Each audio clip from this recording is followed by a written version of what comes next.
አለን እግዚአብሔር ይመስገን። እሺ ሰላም ነው። የሆነ እያለፍኩኝ የሆነ መጽሐፍ ቅዱስ አውጥቼ ነበርና በሱ አንድ ነገር ብዬ ልለፍዬ ነው።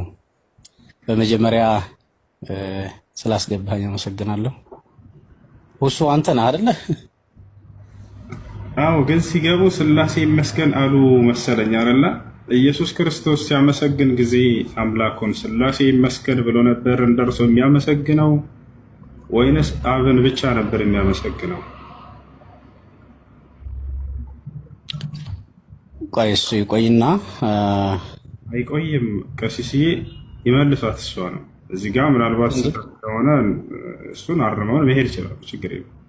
ኢየሱስ እንደ ኢየሱስ ክርስቶስ እርስዎ አብን ብቻ ነው የሚያመሰግኑት ወይንስ የክርስቶስ ተቃዋሚ ሆነው ከአብ ውጭ ስላሴ ይመስገን ብለው ነው የሚያመሰግኑት?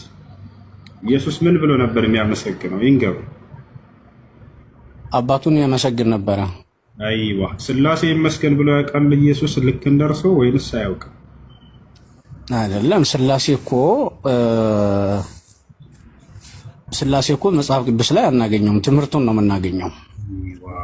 ገባ? በሌላ ቦታ እኔና አብ አንድ ነን ይላል። በሌላ ቦታ ደግሞ እንደ አጋጣሚ ዛሬ መንፈስ ቅዱስ ነው፣ ስለ መንፈስ ቅዱስም ይናገራል።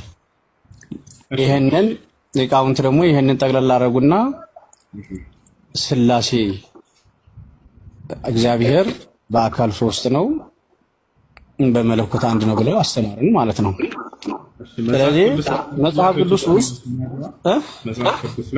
አብ ወልድ መንፈስ ቅዱስ እኮ ነው የሚለን ማቴዎስ 28 ቁጥር 19 ላይ ያጠምቋቸውም በአብ በወልድ በመንፈስ ቅዱስ አጥምቋቸው ይለናል። ሳይሆን ጥያቄ ምኑ ነው ቅር ያለ? አሁን ስላሴ መጽሐፍ ቅዱስ ላይ የለም ትምህርቱ እንጂ ያለው እሱ የለም ማለት ነው አይደለ? ትምህርቱስ እንደው አለ ወይ ለማለት ስላሴ ማለት ምን ማለት ነው የሚለውን ደግሞ ስናይ አሁን ስንሰማ ትሪኒቲ ማለት ሶስትነት ማለት ነው እኮ። አምላክ አንድ ነው፣ በመለኮት አንድ ነው፣ በአካል ሶስት ነው ማለት ነው አይደለ? ስላሴ እነሱ ብሎ ያስተማረ ነብያት አሉ እንደው መጽሐፍ ቅዱስ ላይ አምላክ በመለኮት አንድ ነው በአካል ሶስት ነው ብሎ አስተምረዋል ወይንስ አላስተማሩም? የስላሴ አንድነትና ሶስትነት ገና ከስነ ፍጥረት ጀምሮ ተገልጧል ወንድሜ። አሁን እኮ ያንተ ስህተት ቅድም ራሱ ያነሳውን ሐሳብ እሱን ልነግርህ ነበር እኮ። መጀመሪያ ኦሪትንና ቆይ አንተ ብቻ ማውራት ሳይሆን ኦሪትንና አዲስ ኪዳንን ለይተን ማወቅ አለብን አይደለ? እሺ በቃ እርሶ የሚፈልጉትን ያወሩ። እሺ ኦሪትና አዲስ ኪዳንን ለይተን እንወቅ። ለምንድን ነው የምንለያቸው? ይለያላ። ኦሪት ማቆያ ናት። ሁለቱም የአምላክ መልእክት ነው አይደለም? ነው፣ ግን ያ የጨለማ ዘመን ነው። እውነተኛ አምላክ ያልተገለጠበት ዘመን ነው። እግዚአብሔር በነቢያቱ በመልእክተኞች ሕዝቡን የሚያጽናናበት ዘመን ነው። ሲሰደዱ እንደዚህ ጦርነት ችግር ሲገጥማቸው ሌላ ሀገር ሲሄዱ ኃጢአት ሲሰሩ የሚያስተምሯቸው የሚገስጿቸው። አምላክ ሁልጊዜ ፍርዱ እውነት ነው ብለው ያምናሉ ወይንስ አያምኑ? እውነት ነው። በጣም ጥሩ። የዚያን ጊዜ በኦሪት ጊዜ የነበረው አምላክ በአዲስ ኪዳን ጊዜ ያለው አምላክ ራሱ ነው ወይንስ ሌላ አምላክ ነው? እንደሱ ተብሎም አይጠየቅም። ሲጀመር አንድ አምላክ ነው ያለው። አንድ አምላክ ነው ያለው። ስለዚህ የኦሪትም አምላክ የአዲስ ኪዳንም አምላክ ራሱ ኢየሱስ ክርስቶስ እንጂ ሌላ አይደለም አይደለ? ኖ ዝም ብለህ እየፈጠርክ ነው የምታወራው ወንድሜ። እሱ አይደለም የአዲስ ኪዳን አይደለም። እኔ ስለ ቁርአን መጠየቅ ካለብኝ እናንተን ነው መጠየቅ ያለብኝ። አስተምሯችሁ እንዴት ነው እንጂ አሁን አንተ ካልኩኝ አንቱ ብዬ ልናገር። ችግር የለውም። እኔ እንደንተ ሌላ የምቆጣ አይደለም። እሺ የብሉይ ኪዳን አምላክ እና የአዲስ ኪዳን አምላክ አንድ ነው ወይንስ የተለያዩ ናቸው? አንድ ነው ወንድሜ፣ አንድ ነው። ጥሩ። ከስነ ፍጥረት በፊት የነበረ አምላክ አንድ ነው። ራሱን በራሱ ሲያመሰግን የኖረ አምላክ በኋላ ደግሞ ራሱን በስነ ፍጥረት ገለጠልን ማለት ነው። ገባ አይደለ? አንደኛ ሳሙኤል ምዕራፍ 15 ቁጥር 3 ላይ የሰራዊት ጌታ እግዚአብሔር ሕፃናቶችን ግደሏቸው ይላል። ይሄ ፍርድ ትክክል ነው ብለው ያምናሉ። ህፃናቶችን፣ ብላቴናዎችን፣ ሴቶችን ግደሏቸው እያለ ያዛል።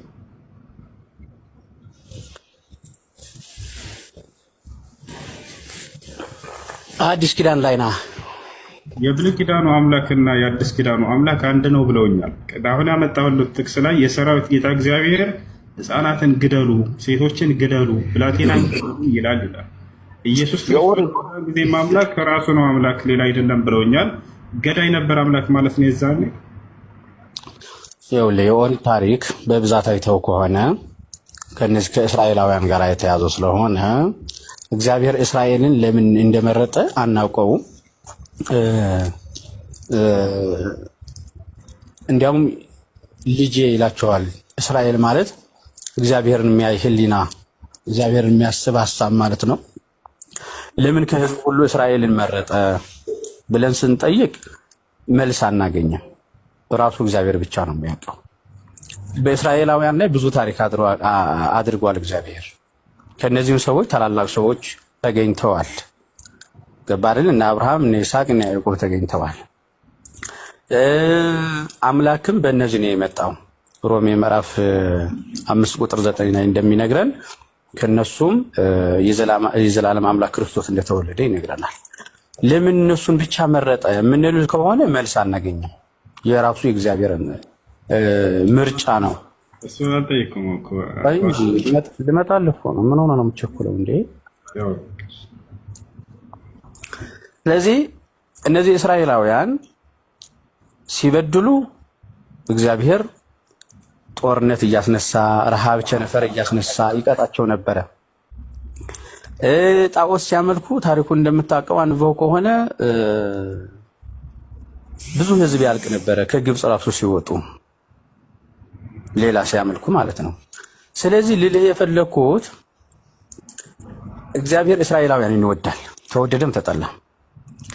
እስራኤላውያንን የተቃወሙ ሰዎች ደግሞ በተለየ ታሪክ ከግብፅ ሲወጡ በመንገድ የከለከሏቸውን ሰዎች በጦርነት ይዋጓቸው ነበረ።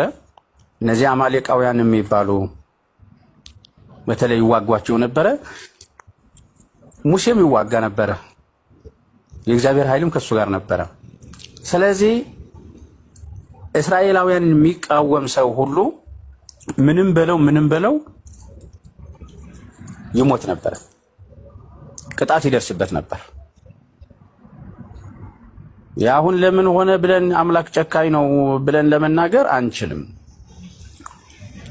እሺ ብላቴናና ህፃናት ልጆች ይገደሉ ብሎ ፍርድ ለምን አወጣ ነው? እሺ እነዚያን እስራኤላውያንን የበደላልን እነዚህ ህፃናትና ብላቴና ልጆች ገደሏቸው የሚል ፍርድ ለምን አወጣ ነው?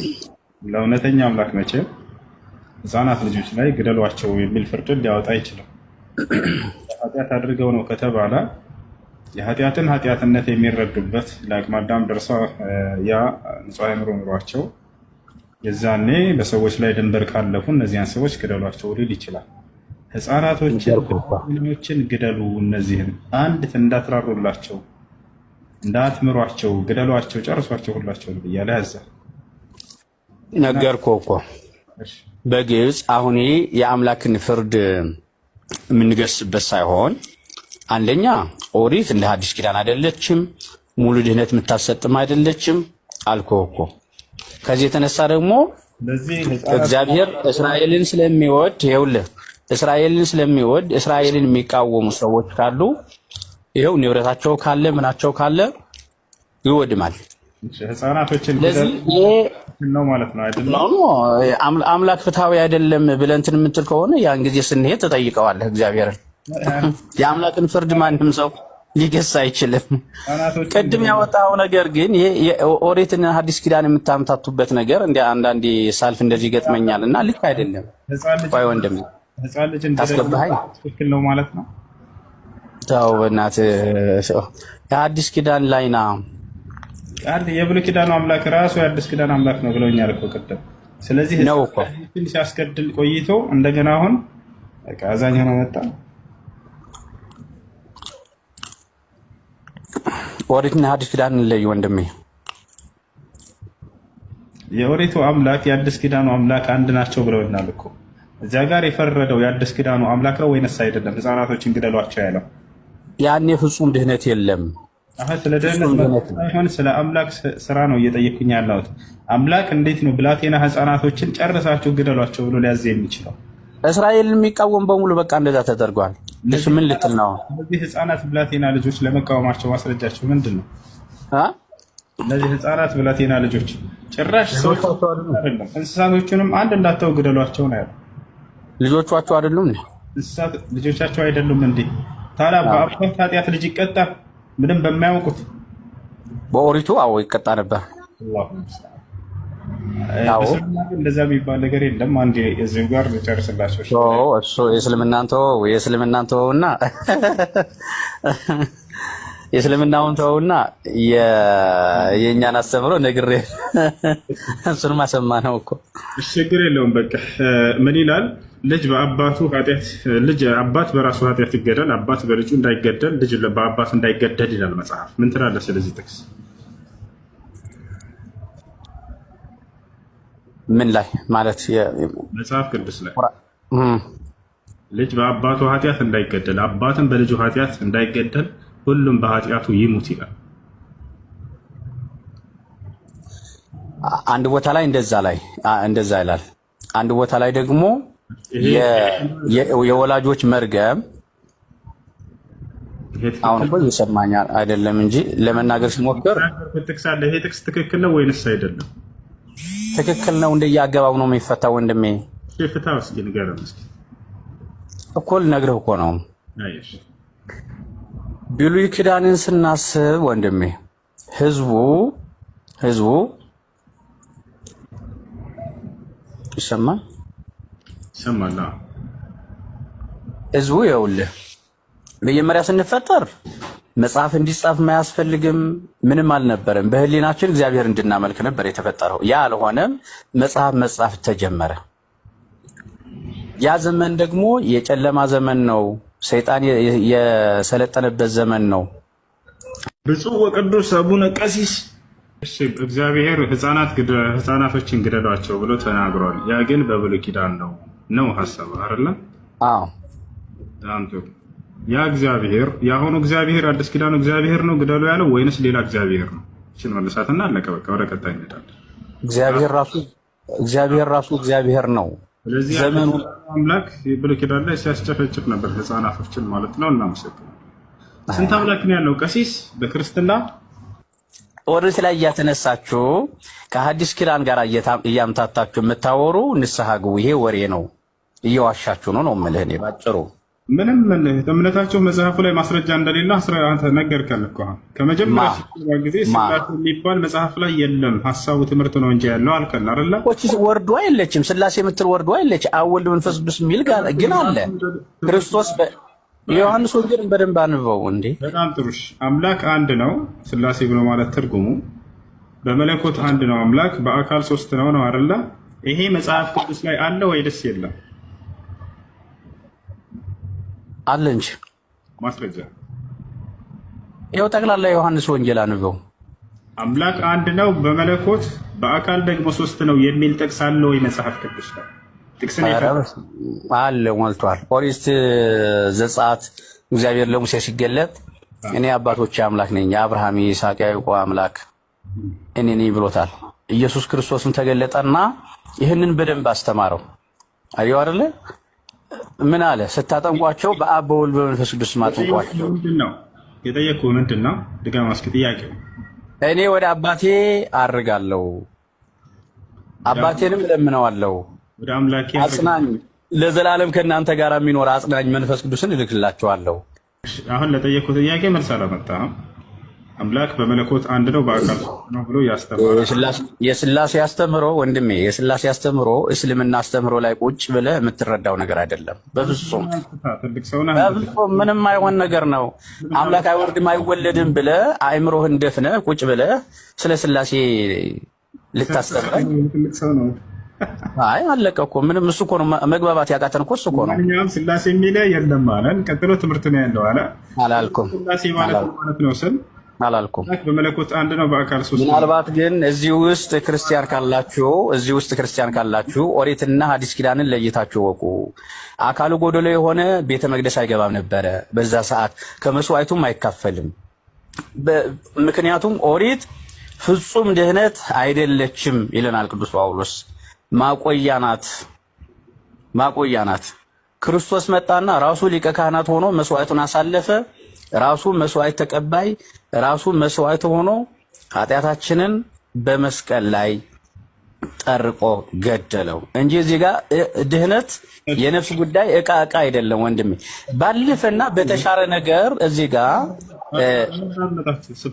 ኖ ያለፈ ነገር ነው የምታወራው። በቃ ያለፈ ነገር ሐዲስ ኪዳን ላይ ቁጭ ብለን ሐዲስ ኪዳን ላይ ላወራህ ነው። አዳምጠኝ።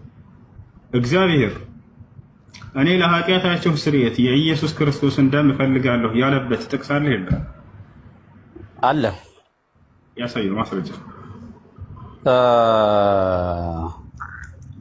ደም ሳይፈስ ስርየት የለም። እግዚአብሔር እኔ ለኃጢአታቸው ስርየት የኢየሱስ ክርስቶስን ደም እፈልጋለሁ ያለበት ቦታ አለ ወይስ የለም? በሙሉ ይሄ የመጽሐፍ ቅዱስ ሐሳብ ነው ወንድሜ። የቱ ጋር ነው ያለው? አንድ ጥቅስ ይስጥ አልኩህ እኮ። አዳም ሲረገም የረገመው እግዚአብሔር ነበረ።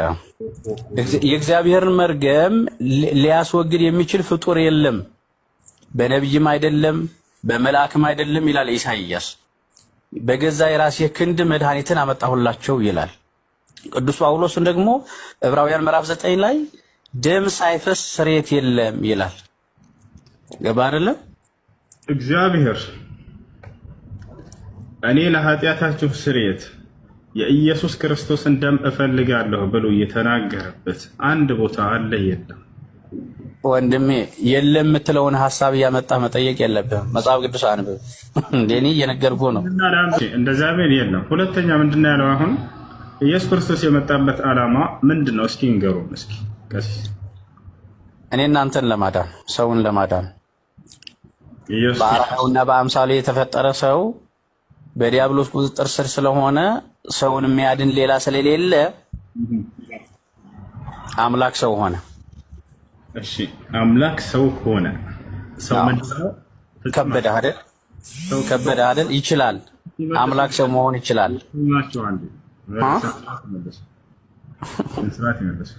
ኢየሱስ ክርስቶስ የመጣው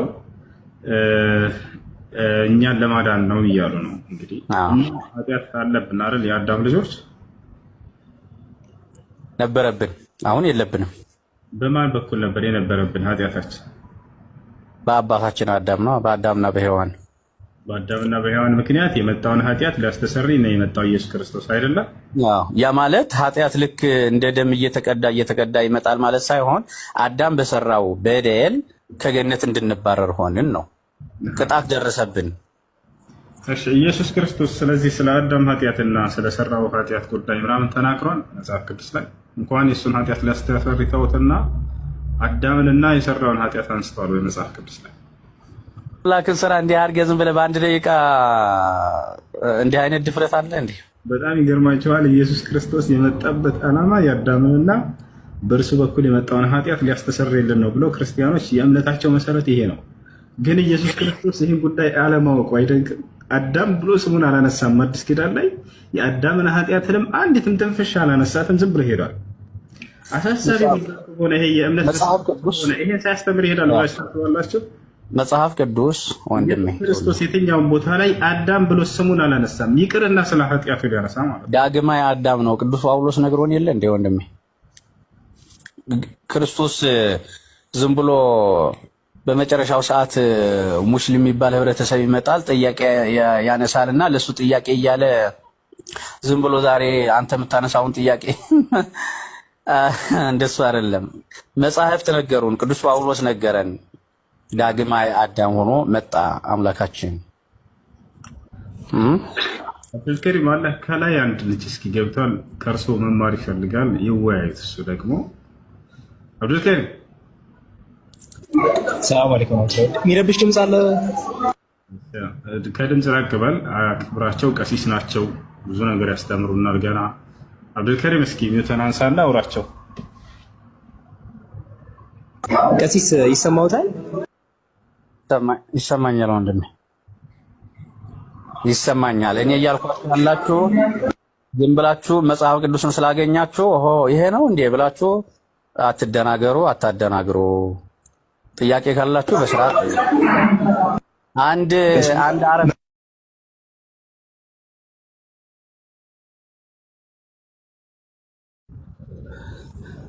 አዎ አብ አንድ አምላክ እንደሆነ ዘግሰው በጣም ብዙ ቦታ ነው። አንደኛ ቆሮንቶስ ምዕራፍ 8 ቁጥር 6፣ አንደኛ ጢሞቴዎስ ምዕራፍ 2 ቁጥር 5 የመሳሰሉ ስፍራዎች ላይ እና መጽሐፍ ቅዱስ ጸሐፊዎች ኢየሱስን አንድ አምላክ ብለው ጠርተውት ያውቃሉ? አዎ።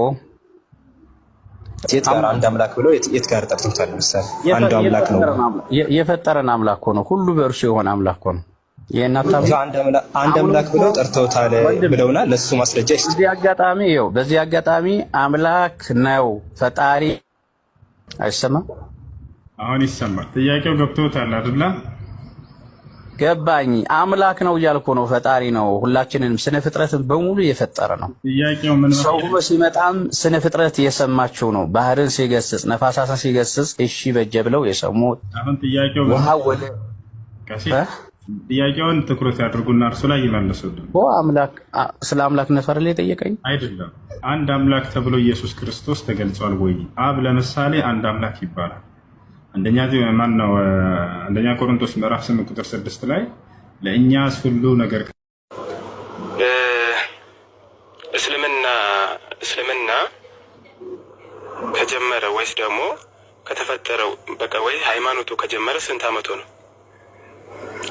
አሁን እናንተ እንደምትሉት ያው ከመጀመሪያው ጀምሮ ነው አይደለ? በቃ ፍጥረት ከጀመረ ጀምሮ ነው አይደለ የምትሉት ነው አይደለ? ጨረስክ ልመልስ? ዋያ ገና ነኝ። ጨረስሽ? እሺ ቁርአን እሺ ለምሳሌ የነብዩ መሐመድ የልደታቸው በዓል ከተከበረ 1500 ምናምን ዓመት 1500ኛ ምናምን ብላችሁ በቅርቡ ተከብሯል አይደለ? ባህል የልደት ባላቸው ወይም መውሊዳቸው መውሊዳቸው ከኛ መውሊድ አናከብርም። መውሊድም ያከብር እስላም እኮ አለ፣ ሙስሊም አለ። ኦኬ ሁለት ናቸው። ወደ ጥያቄ ሄድና ጥያቄን ጨርሰዋል እኮ አይደለማ። እሺ እንደዛ ከሆነ እስልምና ለቁርአን የወረደው ለነብዩ መሐመድ ከሆነ ነብዩ መሐመድ የተወለዱት እንደዚህ 1500 ምናምን ተብሎ እንትን መውሊድ ይከበራል። እስልምና ከመጣ 1500 ምናምን አመቱ ነው ማለት ነው። እስልምና ቁርአን የመጣው አይደለም። ቁርአን የወረደው ለማን ነው? ወረድ አይደል የሚባለው? ቁርአን ወረድ አይደል ይባላል? ይቅርታ እሱ ይቅርታ መረዳት ከፈለክ ከሆነ ያነሳቸውን ሁሉ ጥያቄ አይደለማ መጨረስኩ። አንተ አሁን የእንትናን ይቅርታ የነብዩ መሐመድን እንትን መውሊድን አትቀበለው ማለት ነው? እሱ ነው ጥያቄ። ልመልስ? ቆያ መውሊዱን አትቀበልም ወይ? ልመልስልህ አንዴ ታዳምጠኛለህ? ቁርአን የወረደው ለማን ነው? እሺ ልመልስ፣ ታዳምጠኛለህ? እሱ ነው ቆያ አይደለም። እኔ እኮ ተጠየቁ እኮ ቁርአን የወረደው ለማን ነው? ለእንትና ነው በላ። ምክንያቱም ለነብዩ ቁርአን የወረደው ለማን ነው እኮ። ልመልስልህ፣ አዳምጠኝ። አንድ ደቂቃ ጊዜ ትሰጠኛለህ? ልመልስ? አይ ምን እንደምታወራ ስለማውቀው እኮ ነው። ብሮ ቁርአን የወረደው ለማን ነው? የምታውቀው ከሆነ ማውራውን እስኪ አንተ አውራልኝ፣ አዳምጠህ። ቁርአን የወረደው ለነብዩ መሐመድ ነው ተብሎ በእስልምና ይታወቃል። እሺ ልመልስልህ። እስልምና የሚታወቀው ቁርአን የወረደው ለነብዩ መሐመድ ነው ከተባለ ነብዩ መሐመድ ደግሞ የተወለዱት አሁን መውሊዱ የተከበረው አሁን ለምሳሌ ባለፈው አክብሯል 1500 ምናምን እኛ ብለው 1500 ምናምን አመት ማለት ነው እስልምና ከመጣ ማለት ነው። ለነብዩ መሐመድ ከወረደ ከቁርአን በፊት ቁርአን ካልወረደ እስልምና የለማ።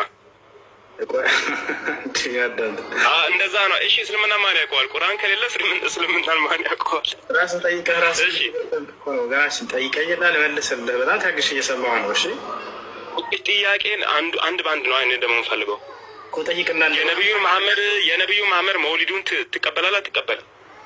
እሱ ነው ጥያቄ ልመልስልህ፣ ታዳምጠኛለህ? አንድ ባንድ አንተ ሆስቱ አንተን አይደለ? ሆስቱ አንተን። በቃ እንደሱ ከሆነ ማዳመጥ ማትችል ከሆነ ቤት አድርግና እንድንማማር አዳምጭ። እሺ ተባድርግ፣ እንዳትወጣየትም እንድትሄድ አልፈቀድኩልህ። እሺ ጥያቄ አለ ጠይቅ ይችላል። ቲጂ ካለሽ ጥያቄ ጠይቄ። እሺ ከጠየቃችሁ ለማዳመጥ ዝግጅ ሆኑ እንጂ ጠየቁ እኮ። እሺ ልመልስልህ፣ አዳምጠኝሽ። አንዱን ጥያቄ መልሰ መጀመሪያ። አንተ እኮ የምታወራውን እኮ አውቀዋለሁ፣ የምታወራውን እኮ አሁን ቀድሜ አውቀዋለሁ። አንተ ምን እንደምታወራው ቀድሜ አውቀዋለሁ። ግን ማውራው ምንድን ነው? እሺ ንገረኝ። እሺ ልስማሽ። ለምሳሌ እኔ ጥያቄ ተቀባይን አይደለ? ማውራው ምንድን ነው? እስኪ ንገረኝ። እንደው መስማት እፈልጋለሁ። ጥያቄ ተቀባይን አይደለ? ጥያቄ ተቀባይን አይደለ? ጥያቄ ልትመልስ አይደለ? ያለው እስልምናን እያስተማርክ ነው አይደለ? እኮ አዳምጠኝ ልመልስልህ ወይ አይደለ? ወይ አዎ በላ አይደለ? ወይ አይ ወይ አዎ። ይኸው ቀጥታ ጥያቄ እኮ ነው የምጠይቀው። አንተ እኮ ያወዛገብክ ነው። አዎ ወይ አይ አዎ ነው አይደለ? የነቢዩ መሐመድን እንትን ልደት ትቀበላለህ አትቀበልም? እሺ ልመልስልህ፣ ታዳምጠኛለህ? አንድ ደቂቃ ስጠኝ። ልደታቸውን ትቀበላለህ አትቀበልም? ልደት ማለት ነው ማለት ነው የተወለዱበት ነው። ምንም ሌላ እንትን ሀፈ ታሪክ የለውም። የተወለዱበት ማን እንዴት ነቢዩ መሐመድ ሰው ናቸው አይደለ? ነቢዩ መሐመድ ሰው ናቸው አይደለ? ሰው ናቸው ልክ እንደ ኢየሱስ። ቆይ ቀስ በል አይደለም። ቆይ ማስረጃ ልስጥህ። እንደ ኢየሱስ ሰው ናቸው አይደለማ? እኔ አሁን ሰው ስለ ኢየሱስ ክርስቶስ ከሆነ እኔ ብዙ እንትን እሰጣለሁ፣ ችግር የለውም። አሁን ጥያቄ አሁን ወደ ኢየሱስ ክርስቶስ አይ አይደለ እንዴት እንደሚሸውድ አይ አይደለ? ጥያቄን እየመለስክ አይደለም። ኖን መማር እኮ ነው እሱ። ምን መሰለህ እዚህ ጋር መማር ነው፣ ችግር የለውም። ኢየሱስ እንደዚህ ሆነ፣ ነቢዩ መሐመድ እንደዚህ ሆነ አይደለም። እሺ ጥያቄው መለስ። ነቢዩ መሐመድ ከተወለዱ 1500 ምናምን እኛ መውሊድ ተብሎ ይከበራል። ቁርአን የወረደው ለነቢዩ መሐመድ ከተባለ ቁርአን ከወረደ በኋላ ነው እስልምና የጀመረው ማለት ነው። ከዛ በፊት እስልምና አይታወቅም እንደማለት ነው። ገብቶሃል? ነቢዩ መሐመድ ከተወለዱ ስንት ዓመት? 1500 ምናምን ቀኑ 1500 ምናምን ተብሎ 1400 ምናምን 1400 እሱ ችግር የለውም። ብቻ እንደዛ ተብሎ ይከበራል መውሊዱ። ማስረጃ እስልምና የሚያወጀው እሱ ነው አይደል? ስለምናየው በቲቪው በምን ነው ማስረጃ ወጣ? ትልቁ ላይ ነው። ተናገርከው። ኦኬ መውሊዱን አትቀበልም? ማስረጃ መውሊዱን አትቀበልም ወይ? ተናገርከው። ከዚህ አታልፍም። በቃ መውሊዱን አትቀበልም ወይ? ማስረጃ ሰያው መውሊዱን አትቀበልም ወይ? መውሊዱን አትቀበልም? አይ አይደለ? መውሊዱን አትቀበልም? ሻሻዳን ተቀሻ አሁን የታደርገ እሺ መውሊዱን አትቀበልም አይደለም? ወይ አይ እኮ ነው መልስ መሆን ያለበት። ወይ አይ እኮ ነው። መውሊዱን አትቀበልም? አሁን የታደርገ ሻዳንተሽ መውሊዱን አትቀበልም? ሙት ካረክማ ዞሮ ተሸንፋል እኮ ነው። አረ ተሸንፈለ መውሊዱን አትቀበልም? አሸንፎኛል። ጸጥ አድርጎኝ ይሄ ልጅ አዋ አይ አይደለ? እናንተ ይሄው በቃ እንደዚህ እኮ ነው የሚሸውዳቸው እንደ አዳሚ። መውሊዱን አትቀበልም? መውሊዱን አትቀበልም? አንዴ መውሊድ 2000 ሰው አለ። መውሊድ ልደት ነው። እሺ ልመልስልህ። አንድ ደቂቃ ስጠኝ። እሺ ጊዜ ስጠኝ። መውሊድ የመሐመድን መውሊድ አትቀበልም ወይ? እኮ ልመልስልህ። አሁን ሌላ ስጠኝ። አንድ ደቂቃ ጊዜ ስጠኝ። ወይ እሱ አንዴ እኔ ልጠይቀው። እኔ የልደታን ጠይቀሽ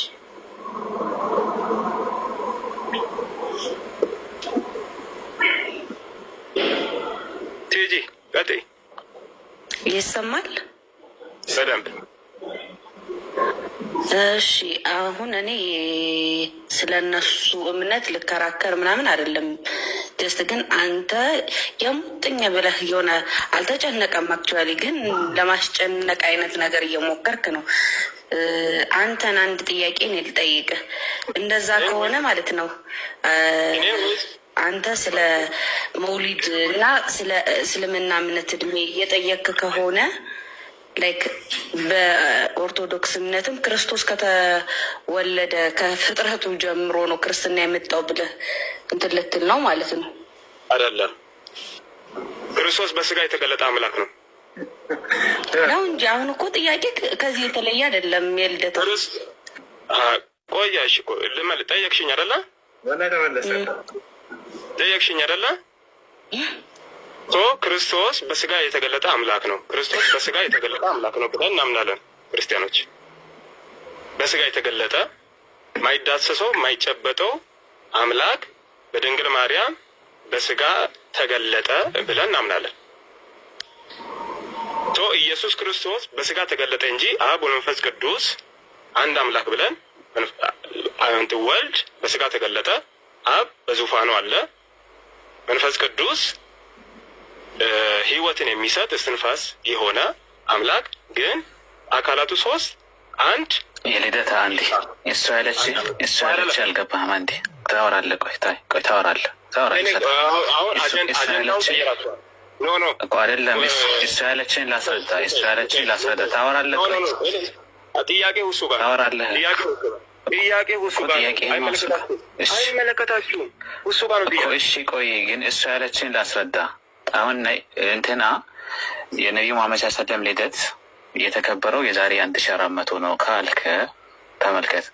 ስለዚህ እስልምና የተጀመረው በዛ ነው ብለህ ድምዳሜ ከሰጠ ኢየሱስ ክርስቶስም ደግሞ ለምን ትረብሻለህ አንተ? ጥያቄ መልሳል። ጥያቄ መልሳል። ጥያቄ መልሳል። እንደ ዝም በለህ ጥያቄ መልሳል ወይ? የጠየቅኩህን ጥያቄ ለምን አትመልስልኝ? አይመለከትም። ቲጂ ሆስቱ ማን ነው? ሆስቱ ሁሱ ነው። አይ አክቹዋሊ ልጣል እኔ አንዳንድ ቀን እንድታስረዳኝ የፈለግኩት እኔ ኦርቶዶክስ ነኝ። እስቲ ስለ ሙስሊም ያለ አንዳንድ ነገር አስረዳኝ። እሺ ኢስላም ብሎ ማለት ነው ኢስላም ምንድን ነው? ኢስላም አምላክ እሺ ሙስሊም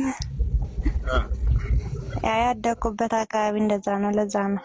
ችግር የለም። እሺ እስልምና ሃይማኖት አምላክ በነቢያቶች በኩል ለሰው ዘር ሁሉ የተለቀቀው ብቸኛ መለኮታዊ ሃይማኖት እንደሆነ ይናገራል። አላህ በቁርአን ላይ ሲናገር ዲን ዐንደላሂ ልኢስላም ይላል። ከእኔ ከአምላካችሁ ዘንድ ትክክለኛው ሃይማኖት እስልምና ሃይማኖት ነው ይላል። በሌላ ቦታ ላይ ወረዲቱ ለኩም ልኢስላመ ዲና ይላል። እስልምናን ሃይማኖት ብቻ ወደድኩላችሁ እያለ ይነግረናል። እኛንም የሰው ዘሮችን ሁሉ ሙስሊሞቹን እያለ ያዘናል። ወላ ተሞቱነ ኢላ ወአንቱም ሙስሊሙን አለ። እናንተ ሙስሊሞች የሆናችሁ እንጂ እንዳትሞቱ ይላል። እንዲሁም ነቢያቶችን ሁሉ ያዘዛቸው ለዚህ ነው። ነቢያቶች ሲናገሩ ሙስሊም እንድንሆን ታዘናል ከአላህ ዘንድ እያሉ ይናገራሉ። ኑሕን ብንወስድ ምን አለ? ወኡሚርቱ አን አኩነ ሚነል ሙስሊሚን አለ። እኔ ከሙስሊሞች እንደሆን ታዘዝኩኝ አለ። ልክ እንዲሁ ሐዋርያቶችም ሙስሊሞች እንዲሆኑ ታዘዙ። ሙስሊሞች ነን ብለው ተናግረዋል። ሐዋርያቶች ቃል በቃል ወኢዝ አውሐይቱ ኢለል ሐዋርይን አን አሚኑ ቢ ወቢረሱሊ ቃሉ አመና ወሽሀድ ቢአንና ሙስሊሙን፣ እኛ ሙስሊሞች መሆናችንን ይቀራሉ ይላል። እና ይህ ነው ነቢያቶች ሁሉ ሙስሊሞች እንዲሆኑ ታዘዋል። እነሱም ሙስሊሞች ነን ብለዋል። አምላክም አላህ ሙስሊሞች ሆናችሁ እንጂ እንዳትሞቱ ያዘናል ማለት ነው። ይህን ይመስላል። እሺ አመሰግናለሁ። ሻሃዳ ብታስይኝስ? እሺ እስልምናን መቀበል ፈልገሽ ነው? አዎ። እሺ የምለውን ቃል አብረሽ እየተከተልሽ በል። እሺ አሽሀዱ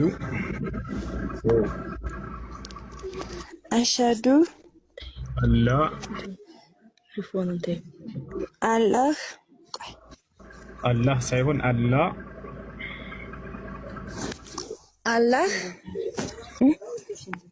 ይኸው አላህ ታዩን አላህ ብቻ አላህ ኢላሃ ማርያምን ሙስሊም ናት ኢለላህ ወአሽሀዱ አነ ሙሐመደን ረሱሉላህ። ከዚህ በኋላ ሙስሊም ሆነሻል። አሁን ያልሽው ቃል የሻሃዳ ቃል ወይም የምስክር ቃል ይባላል። አንድ ሰው ወደ እስልምና ሃይማኖት ሲገባ ጊዜ የሚሰጠው ምስክር ቃል ነው። ትርጉሙ አሽሀዱ አን ላ ኢላሀ ኢለላህ ማለት እነሆ ከአላህ በስተቀር በእውነት የሚመለክ ሌላ አምላክ የለም ብዬ መሰክራለሁ ማለት ሲሆን ወአሽሀዱ አነ ሙሐመድን ረሱሉላህ ማለት ደግሞ ሙሐመድም የአላህ መልእክተኛና ነቢይ ናቸው ብዬ መሰክራለሁ ማለት ነው። እሺ ሻር ትወስዳለህ። ለሶላት ራስሽን ዝግጁ ለማድረግ ስለ ሶላት አሰጋገድ በመማር ሙስሊም ጓደኞች አሉሽ አይደለ?